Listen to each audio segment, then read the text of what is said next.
Many owners or future owners of apartments in Orbi City are wondering, what do they pay the $2 maintenance company for?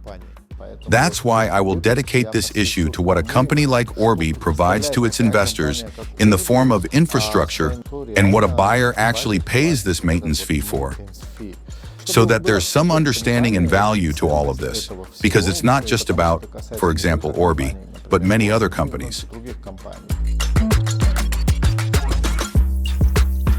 Often mistakenly, some of the investors think it's just that, a ripoff. So let's understand in more detail what infrastructure you, I, and many others pay to maintain. I am talking about myself as an owner of apartment in another project, where the infrastructure is also developed. But specifically on the example of Orbi, let's understand. Orbi City is really considered to be the largest hotel project in the world in terms of the number of rooms. Just imagine, there are as many as 10,000 rooms. For comparison, this is the equivalent of 8 Burj Khalifa in Dubai or 33 Sheraton in Batumi. And to ensure the work of such a giant complex, of course, you need advanced technology and powerful infrastructure. Orbi City, for example, has hundreds of kilometers of cables and pipes, and even has its own power plant, which can actually provide electricity to a small town. Such a huge project simply cannot do without a company that will keep an eye on all this and develop and maintain it in perfect condition. Let's imagine for a moment what will happen if the management company is removed from here. There will be no management company at all. You, for example, do not want to pay for it, and it is removed. After a while, these clean, well-maintained corridors could turn into something completely different. For example, it could turn from this into this. And household issues with neighbors will have to be solved independently because there is no one else. The light will slowly go out in the corridors, and aesthetically neat and beautiful bulbs will be replaced by bulbs bought with a neighbor at the market, which do not fit into the general interior. Elevators will eventually fail due to lack of funds for their repair. Residents will jointly collect money for the master to transfer spare parts from the non-working to more or less working elevator. And eventually the rest of the elevators will turn into a semblance of something left to be dismantled for those elevators that are still working. And we can forget about cleanliness in the corridors, because the buildings will fall into disrepair, and then it will no longer be a visiting card of Batumi, but something very sad. This cannot be allowed. That is why a management company has been created. It has a big responsibility to fulfill a lot of tasks so that everything works as it should. So now I will briefly list the whole package of services of this service company, so that investors and residents could understand why they pay $2 per square meter per month.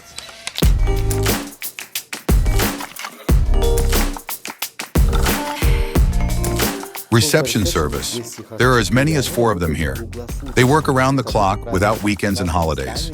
Each building has 55 floors and each floor has 71 rooms. It really has some of the longest corridors. So to clean such a large scale, as much as 15 kilometers of corridors, you need a huge team to keep it all in perfect condition. And the cleaning team works, of course, in 2 shifts, day and night.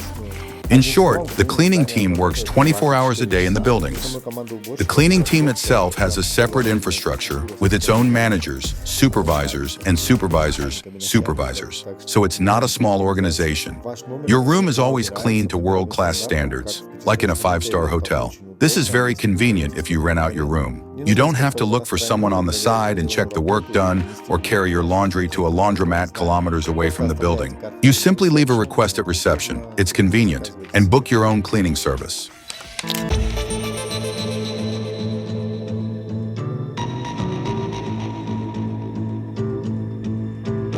Then there's security. Each building accommodates more than 4,000 guests, plus hundreds of employees.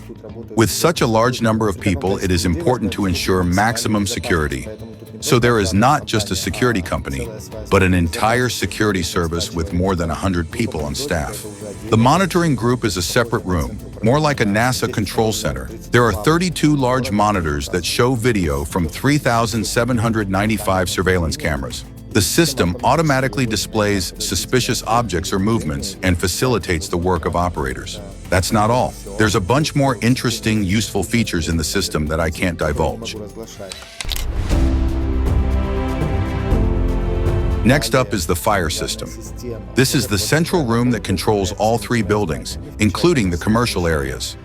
There are tens of kilometers of pipes, 20,000 sensors, and a remote control system for water supply. Powerful pumps, backup pools for 200 tons. Also a monitoring system from Bosch that automatically responds to fires. Smoke control system in shafts and elevators. All of this requires maintenance. Sensors everywhere, in the corridors and in the rooms. Operator alert system of emergency continuation of elevators, also in case of power outage, plus separate 2 fire elevators in each building. About the elevators, there are 28 of them, and they're all Mitsubishi brand. They are fast, reliable, and safe. They are serviced by a team of 10 people. By the way, the elevators are checked several times a day, which ensures their constant work. So in the buildings of ORBI City, you will rarely see an elevator not working.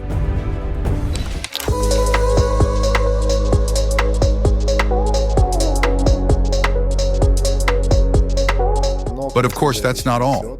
We haven't yet touched on the topic of electricity. A whole floor of ORBI City's parking lot is dedicated to this, where a whole power plant with transformers has been built. Such a project could provide electricity for a small city, and it requires constant maintenance too. Just look at that scale. Also, the ORBI City buildings have the largest uninterruptible power system in the world, which consists of multiple diesel generators and batteries, allowing the building to run uninterrupted, and its occupants won't even notice the lights switching to a backup power supply. All of this is hidden from the guest's eyes. You can't see it all, but maintaining this entire system requires a large number of employees, and the correctness of the system is rechecked up to 10 times a day. In addition, a separate team is responsible for lighting the grounds, including the facade. It is decorated with diodes, costing more than $1 million, and also consumes more than 200,000 lari worth of electricity per month. A separate service company has been created for it, which also maintains it so that this object will please the eye and will be visible from many kilometers away for many more years to come. One day, all 3 buildings will be united by a big shopping mall, and the cost of the apartments itself will increase even more, despite the fact that it has been increasing all this time, even without this infrastructure. So what are you paying $2 per square meter for? For the assurance that every element of this huge complex works like clockwork. You pay for comfort and safety, from high-speed elevators to clean corridors, for stable power supply and backup systems, for round-the-clock monitoring and maintenance, for the feeling that every corner of the building is under the control of professionals. David Tsurkava was with you. Thank you for watching us. Subscribe, give us likes, write comments. Have a good mood. Bye.